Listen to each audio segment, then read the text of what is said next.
سورہ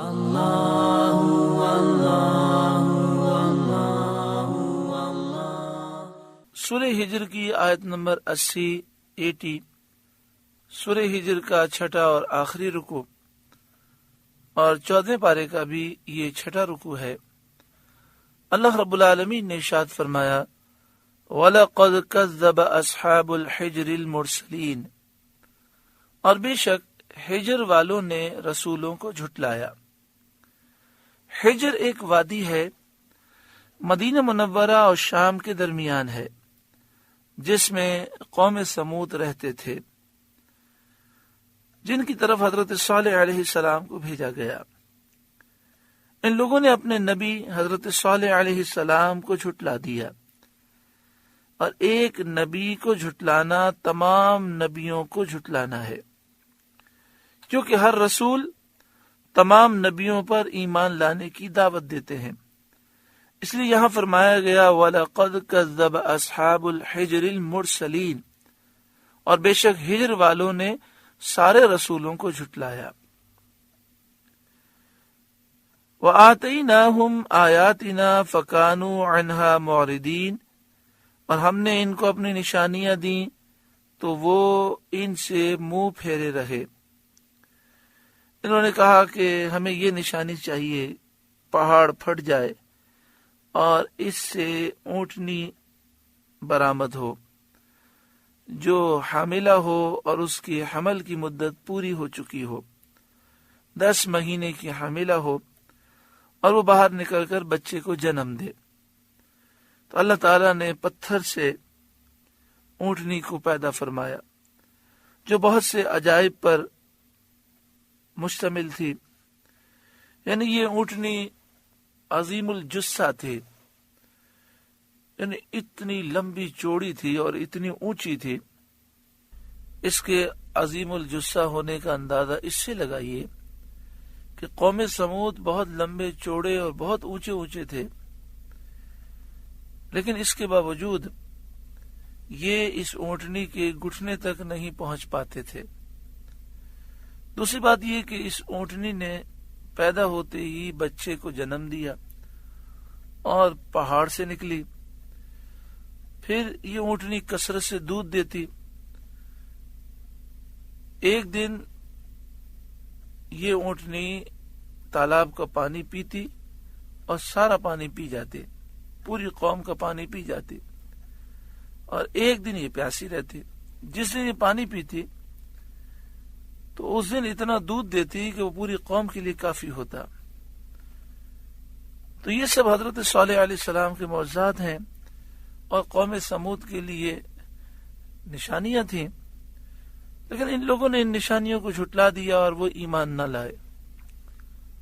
وَكَانُوا يَنْحِتُونَ مِنَ الْجِبَالِ بُيُوتًا آمِنِينَ، اور وہ پہاڑوں میں گھر تراشتے تھے بے خوف، یعنی انہیں ان گھروں کے گرنے کا کوئی اندیشہ نہیں تھا۔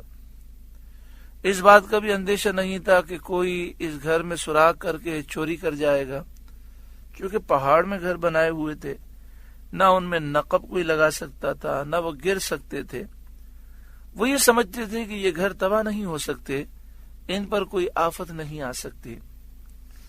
فَأَخَذَتْهُمُ الصَّيْحَةُ مُصْبِحِينَ، تو انہیں صبح ہوتے چنگار نے آ لیا اور وہ عذاب میں گرفتار ہوئے، زوردار آواز ہوئی اور یہ ہلاک ہو گئے۔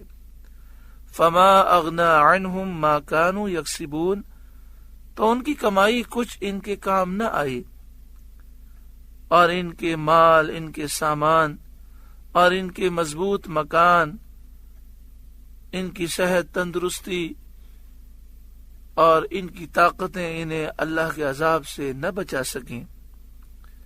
وَمَا خَلَقْنَا السَّمَاوَاتِ وَالْأَرْضَ وَمَا بَيْنَهُمَا إِلَّا بِالْحَقِّ، اور ہم نے آسمان و زمین اور جو کچھ ان کے درمیان ہے ابس نہ بنایا، بیکار نہ بنایا۔ اس میں عبرت کی نشانیاں ہیں۔ وَإِنَّ السَّاعَةَ لَآتِيَةٌ فَاصْفَحِ الصَّفْحَ الْجَمِيلَ، اور بے شک قیامت آنے والی ہے، تو ہے محبوب آپ اچھی طرح درگزر کریں۔ یعنی قیامت آئے گی اور ہر ایک کو اس کے عمل کی جزا ملے گی. نیک لوگ ثواب پائیں گے اور کافر عذاب پائیں گے. اے محبوب صلی اللہ علیہ وآلہ وسلم، اپنی قوم کی ایذاؤں پر آپ تحمل کریں، درگزر کریں، برداشت کریں. فاصفح الصفح الجمیل، تو اے محبوب آپ اچھی طرح درگزر کریں. حضرت صدر الافاضل مولانا نعیم الدین مراد آبادی علیہ رحمہ، جو اعلی حضرت امام اہل سنت امام احمد رضا علیہ رحمہ کے خلیفہ ہیں، آپ تفسیر خزائن العرفان میں لکھتے ہیں یہ حکم آیت قتال سے منسوخ ہو گیا. یعنی فاصفح الصفح الجمیل، تو اے محبوب آپ ان سے اچھی طرح درگزر کریں. یہ حکم اس وقت تھا کہ جب جہاد کی اجازت نہیں دی گئی تھی، تو اس وقت یہ تھا کہ آپ برداشت کریں. پھر جب جہاد کی اجازت دے دی گئی، جہاد کا حکم دے دیا گیا، تو یہ آیت اس حکم سے منسوخ ہو گئی. آپ نے صدر الافاضل علیہ رحمہ نے لکھا کہ یہ حکم آیت قتال سے منسوخ ہو گیا. آگے ارشاد فرمایا ان ربک هو الخلاق العلیم، بے شک آپ کا رب ہی بہت پیدا کرنے والا، جاننے والا ہے. اسی نے سب کو پیدا کیا اور وہ اپنی مخلوق کے تمام حال جانتا ہے. وَلَقَدْ آتَيْنَاكَ سَبْعًا مِنَ الْمَثَانِي، اور بے شک ہم نے آپ کو 7 آیتیں دیں جو دہرائی جاتی ہیں. یعنی سورہ فاتحہ جس میں 7 آیتیں ہیں، اور یہ سورت نماز کی رکعتوں میں دہرائی جاتی ہے. ہر رکعت میں سورہ فاتحہ پڑھی جاتی ہے. یہاں 7 آیتوں سے مراد سورہ فاتحہ ہے، جیسا کہ بخاری و مسلم کی حدیثوں میں وارد ہوا. والقرآن العظیم، اور عظمت والا قرآن. اے محبوب ہم نے آپ کو عظمت والا قرآن دیا. سورہ فاتحہ کا ذکر الگ سے کیا گیا. اس سے معلوم ہوا کہ سورہ فاتحہ بہت عظیم سورت ہے. عرب شریف میں مشائخ کا یہ معمول ہے کہ ہر مقصد کے لیے سورہ فاتحہ پڑھتے ہیں. وہ کہیں گے بیماروں کی شفا یابی کی نیت سے سورہ فاتحہ پڑھیں، اپنی محفلوں میں ان کا یہ معمول ہے. پھر کہیں گے جو لوگ بے روزگار ہیں ان کی روزی کے لیے سورہ فاتحہ پڑھیں. اور ان کا یہ کہنا ہے کہ احادیث سے ثابت ہے کہ سورہ فاتحہ جس نیت سے پڑھیں گے، جس حاجت کی نیت کر کے پڑھیں گے، اللہ تعالیٰ وہ حاجت پوری فرمائے گا. جس مشکل کو دور کرنے کے لیے پڑھیں گے، اللہ تعالیٰ وہ مشکل دور فرمائے گا. آگے ارشاد فرمایا لا تمدن عینیک الی ما متعنا به ازواجا منہم، اپنی آنکھ اٹھا کر اس چیز کو نہ دیکھیں جو ہم نے ان کے کچھ جوڑوں کو برتنے کو دی. معنی یہ ہے کہ اے سید انبیاء صلی اللہ تعالی علیہ وآلہ وسلم، ہم نے آپ کو ایسی نعمتیں عطا فرمائیں جن کے سامنے دنیاوی نعمتیں حقیر ہیں، تو آپ دنیا کے سامان سے مستغنی رہیں جو یہودیوں اور عیسائیوں وغیرہ مختلف قسم کے کافروں کو دنیا کے سامان دیے گئے ہیں. ان سامان سے آپ مستغنی رہیں. یہ خطاب نبی اکرم صلی اللہ علیہ وآلہ وسلم سے ہے اور حضور کے ذریعے امت کو تعلیم ہے، کیونکہ نبی اکرم صلی اللہ علیہ وآلہ وسلم تو ہر وقت اللہ کی یاد میں گم ہے. امت کو درس ہے کہ کافروں کے پاس جو نعمتیں ہیں، جب وہ کافر ہیں، ایمان سے محروم ہیں، تو اب ان کی کسی نعمت سے ہم متاثر نہیں ہو سکتے، کیونکہ اصل جو نعمت ہے وہ اللہ اور اس کے رسول کی محبت ہے. وَلَا تَحْزَنْ عَلَيْهِمْ، اور اے محبوب ان کا کچھ غم نہ کھائیں. حدیث پاک میں ہے کہ سید عالم صلی اللہ علیہ وآلہ وسلم نے فرمایا کہ ہم میں سے نہیں جو قرآن کی بدولت ہر چیز سے مستغنی نہ ہو گیا.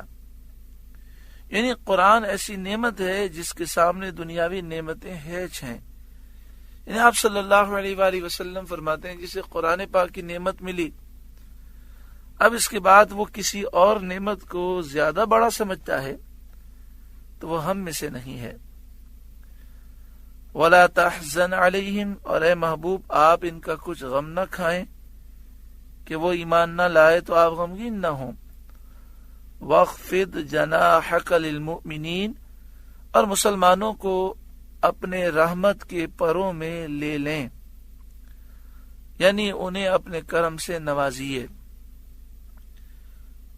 الحمدللہ پیارے آقا صلی اللہ علیہ وآلہ وسلم نے مومنوں کو اپنی رحمت کے پروں میں ڈھانپ لیا، اور آج ہر لمحے حضور کی رحمت ہی کا صدقہ ہے. انشاءاللہ قبر و آخرت میں بھی حضور کی رحمت کے صدقے میں اللہ تعالی ہمیں کامیابی عطا فرمائے گا. وقل، اور اے محبوب آپ فرمائیے، انی انا النذیر المبین، بے شک میں ہی ہوں صاف ڈر سنانے والا اس عذاب سے. یعنی میں تو تمہیں صاف عذاب سے ڈر سناتا ہوں، تمہیں عذاب سے ڈراتا ہوں. کما انزلنا علی المقتسمین، جیسا ہم نے بانٹنے والوں پر اتارا. کس عذاب سے؟ کہ جن لوگوں نے اپنے معاملات تقسیم کر دیے تھے ان پر جو عذاب اتارا، میں تمہیں اس عذاب سے ڈراتا ہوں. الذین جعلوا القرآن عیدین، اعلی حضرت امام اہل سنت نے اس کا ترجمہ کنز الایمان میں فرمایا، جنہوں نے کلام الہی کو تکے بوٹی کر لیا، یعنی ٹکڑے ٹکڑے کر لیا. اس سے کیا مراد ہے؟ حضرت عبداللہ بن عباس رضی اللہ تعالی عنہما نے فرمایا کہ بانٹنے والوں سے یہود و نصارہ مراد ہیں، چونکہ وہ قرآن کریم کے کچھ حصے پر ایمان لائے جو ان کے خیال میں ان کی کتابوں کے مطابق تھا، اور کچھ کے یہ منکر ہو گئے. قرآن کا جو حصہ انہیں اچھا لگا اس کو انہوں نے مان لیا، اور جو حصہ انہیں اچھا نہیں لگا یہود و نصارہ نے انکار کر دیا. حضرت قتادہ رضی اللہ تعالیٰ عنہ فرماتے ہیں بانٹنے والوں سے کفار قریش مراد ہیں، جن میں بعض قرآن کو جادو کہتے تھے، بعض کہانت کہتے تھے، بعض افسانے کہتے تھے. اس طرح انہوں نے قرآن کریم کے حق میں اپنے اقوال تقسیم کر رکھے تھے. اور ایک قول یہ ہے کہ بانٹنے والوں سے وہ 12 اشخاص مراد ہیں جنہیں کفار نے مکہ مکرمہ کے راستوں پر مقرر کیا تھا. حج کے زمانے میں ہر راستے پر ان میں سے ایک ایک شخص بیٹھ جاتا تھا، اور وہ آنے والوں کو بہکانے اور سید عالم صلی اللہ علیہ وآلہ وسلم سے منحرف کرنے کے لیے، دور کرنے کے لیے ایک ایک بات مقرر کر لیتا تھا، ایک ایک بات اپنی طرف سے گڑھ لیتا تھا. کوئی آنے والوں سے یہ کہتا تھا کہ ان کی باتوں میں نہ آنا کہ وہ جادوگر ہیں، کوئی کہتا وہ کذاب ہیں، کذاب کے معنی بہت زیادہ جھوٹ بولنے والا، کوئی کہتا وہ مجنون ہے، نعوذ باللہ من ذالک، مجنون کے لفظی معنی ہوتے ہیں پاگل. کوئی کہتا کاہن ہے، کوئی کہتا وہ شاعر ہے، نعوذ باللہ من ذالک. یعنی یہ مختلف راستوں پہ بیٹھ کر نبی اکرم صلی اللہ علیہ وآلہ وسلم کی گستاخی کرتے. اور یہ بات یاد رکھیں کہ گستاخوں کا انجام موت ہے. گستاخوں کی ایک ہی سزا ہے، سر تن سے جدا ہو. اللہ تبارک و تعالی لوگوں کو مقرر فرماتا ہے، اور اللہ تبارک و تعالی ان میں وہ قوت عطا فرماتا ہے کہ وہ گستاخوں کے سر تن سے جدا کرتے ہیں. اور اگر لوگ وہاں نہیں ہوتے تو اللہ جانوروں کو وہ شعور دیتا ہے. اور کبھی ایسا بھی ہوتا ہے کہ فرشتوں کو نازل کیا جاتا ہے اور ان گستاخوں کو کیفر کردار تک پہنچایا جاتا ہے. وہ 12 اشخاص مکہ شریف کے راستوں میں بیٹھ جاتے، جو بھی حج کے لیے آتا ان کو اس طرح کی باتیں کرتے۔ یہ ساری باتیں سن کر لوگ جب خانہ کعبہ کے دروازے پر آتے تو وہاں ولید بن مغیرہ بیٹھا رہتا۔ اس سے نبی کریم صلی اللہ علیہ وآلہ وسلم کے متعلق لوگ پوچھتے اور کہتے کہ ہم نے مکہ مکرمہ آتے ہوئے شہر کے کنارے ان کی نسبت ایسا سنا۔ وہ کہہ دیتا کہ ٹھیک سنا۔ اس طرح مخلوق کو بہکاتے اور گمراہ کرتے۔ ان لوگوں کو اللہ تعالی نے ہلاک فرمایا۔ فَوَرَبِّكَ لَنَسْأَلَنَّهُمْ أَجْمَعِينَ، تو آپ کے رب کی قسم ہم ضرور ان سب سے پوچھیں گے قیامت کے دن، عَمَّا كَانُوا يَعْمَلُونَ، جو کچھ وہ کرتے تھے اور جو کچھ وہ سید عالم صلی اللہ علیہ وآلہ وسلم اور قرآن کریم کی نسبت کہتے تھے اور گستاخی کرتے تھے، ان سے ہم پوچھیں گے، انہیں سزا دیں گے۔ فَاصْدَعْ بِمَا تُؤْمَرُ وَأَعْرِضْ عَنِ الْمُشْرِكِينَ، تو اعلانیہ کہہ دیں جس بات کا آپ کو حکم ہے۔ اس آیت میں سید عالم صلی اللہ علیہ وآلہ وسلم کو رسالت کی تبلیغ اور اسلام کی دعوت کے اظہار کا حکم دیا گیا۔ حضرت عبداللہ بن عبید رضی اللہ تعالی عنہ کا قول ہے کہ اس آیت کے نزول کے وقت تک دعوت اسلام اعلان کے ساتھ نہیں کی جاتی تھی۔ جب یہ آیت نازل ہوئی تو پھر اعلانیہ اسلام کی دعوت دی گئی۔ وَأَعْرِضْ عَنِ الْمُشْرِكِينَ، اور مشرکوں سے منہ پھیر لیں، یعنی اپنا دین ظاہر کرنے پر مشرکوں کی ملامت کرنے کی پرواہ نہ کریں اور ان کی طرف ملتفت نہ ہوں، ان کی طرف توجہ نہ کریں اور ان کے تمسخر استہزاء کا غم نہ کریں۔ جو یہ مذاق اڑاتے ہیں، جو مذاق اڑائیں گے، آپ اس پر رنج نہ کریں۔ اِنَّا كَفَيْنَاكَ الْمُسْتَهْزِئِينَ، بے شک ان ہنسنے والوں پر ہم آپ کو کفایت کرتے ہیں، یعنی ہم مذاق اڑانے والوں کو سزا دیں گے۔ کفار قریش کے 5 ایسے سردار تھے جنہوں نے نبی اکرم صلی اللہ علیہ وآلہ وسلم کو بہت ایذا دی۔ انہوں نے بہت آپ صلی اللہ علیہ وآلہ وسلم کے ساتھ تمسخر کیا، استہزاء کیا، آپ کو بہت تکلیفیں دی۔ ایک تھا عاص بن وائل سہمی، دوسرے کا نام تھا اسود بن مطلب، تیسرا اسود بن عبد یغوث، چوتھا حارث بن قیس، اور ان سب کا جو افسر تھا وہ ولید بن مغیرہ مخزومی تھا۔ اسود بن مطلب کے لیے سید عالم صلی اللہ علیہ وآلہ وسلم نے دعا کی تھی کہ یا رب اس کو اندھا کر دے۔ ایک روز سید عالم صلی اللہ علیہ وآلہ وسلم مسجد حرام میں تشریف فرما تھے۔ یہ 5 آئے اور انہوں نے حسب دستور طعن اور تمسخر کے کلمات کہے، تانے دینے لگے، طنز کرنے لگے، مذاق اڑانے لگے، بے ادبی گستاخی کرنے لگے، اور پھر یہ ساری گستاخیاں کر کے وہ طواف میں مشغول ہو گئے۔ دیکھیں، جو نبی کا گستاخ ہو اس کا طواف بھی قبول نہیں ہوتا۔ تو پہلے انہوں نے رسول اللہ کی گستاخیاں کی، پھر طواف کرنے لگے۔ اسی حال میں حضرت جبریل امین نبی اکرم صلی اللہ علیہ وآلہ وسلم کی خدمت میں پہنچے اور انہوں نے ولید بن مغیرہ کی پنڈلی کی طرف اشارہ کیا اور عاص بن وائل کے کف پا کی طرف، پاؤں کے تلے کی طرف، اور اسود بن مطلب کی آنکھوں کی طرف، اسود بن عبد یغوث کے پیٹ کی طرف اور حارث بن قیس کے سر کی طرف اشارہ کیا اور سب کی طرف اشارہ کر کے فرمایا میں ان سب کا شر، ان کا فساد دفع کروں گا، دور کروں گا۔ چنانچہ تھوڑے عرصے میں یہ سب ہلاک ہو گئے۔ ولید بن مغیرہ تیر بیچنے والے کی دکان کے پاس سے گزرا. اس کے تہبند میں تیر کا ایک ٹکڑا ایک پیکان چبھا، یعنی تیر کی نوک جو ہے وہ چبھ گئی، مگر اس نے تکبر سے اس کو نکالنے کے لیے سر نیچا نہ کیا.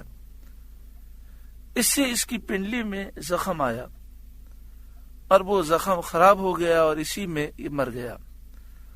عاص بن وائل کے پاؤں میں کانٹا لگا اور نظر نہ آیا، اس سے پاؤں ورم کر گیا اور یہ شخص بھی مر گیا.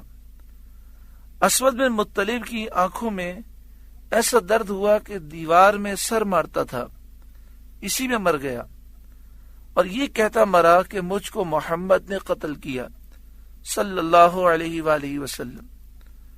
اسود بن عبد یغوث کو استسقا ہوا.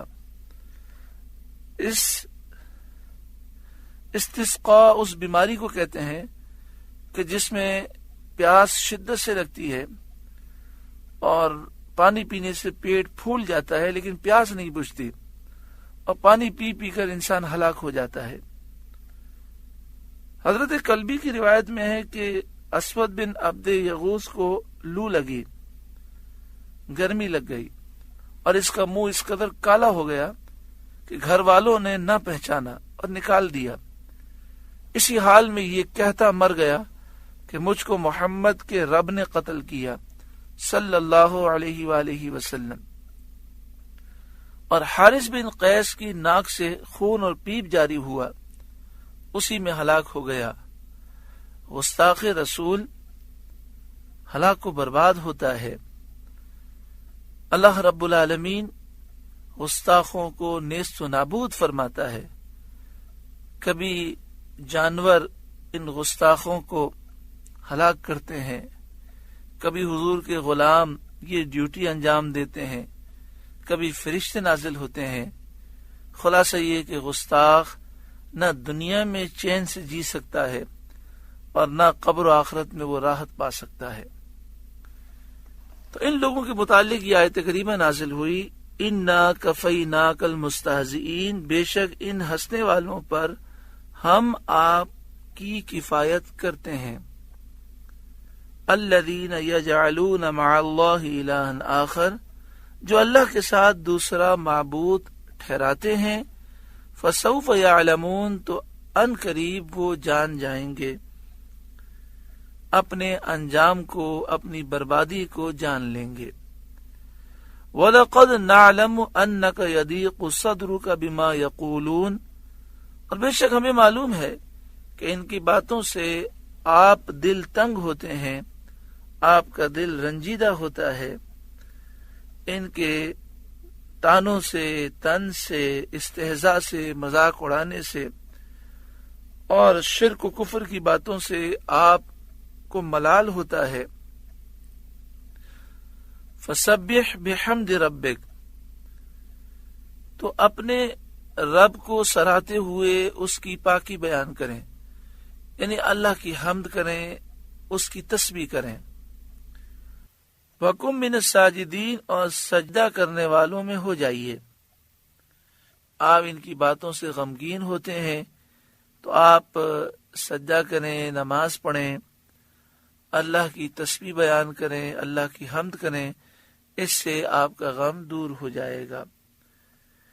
یعنی جو اللہ کو ماننے والے ہیں ان کے لیے تسبیح اور عبادت میں مشغول ہونا غم کا بہترین علاج ہے. حدیث شریف میں ہے کہ سید عالم صلی اللہ علیہ وآلہ وسلم کو جب کوئی اہم واقعہ پیش آتا تو آپ نماز میں مشغول ہو جاتے. وَاعْبُدْ رَبَّكَ حَتَّى يَأْتِيَكَ الْيَقِينُ، اور مرتے دم تک اپنے رب کی عبادت میں رہیے. سورہ ہجر کا چھٹا اور آخری رکوع مکمل ہوا، سورہ ہجر مکمل ہوئی. اللہ رب العالمین اپنے فضل و کرم سے اس سورہ مبارکہ کے نور سے ہمارے قلوب کو روشن اور منور فرمائے. اللہ اللہ اللہ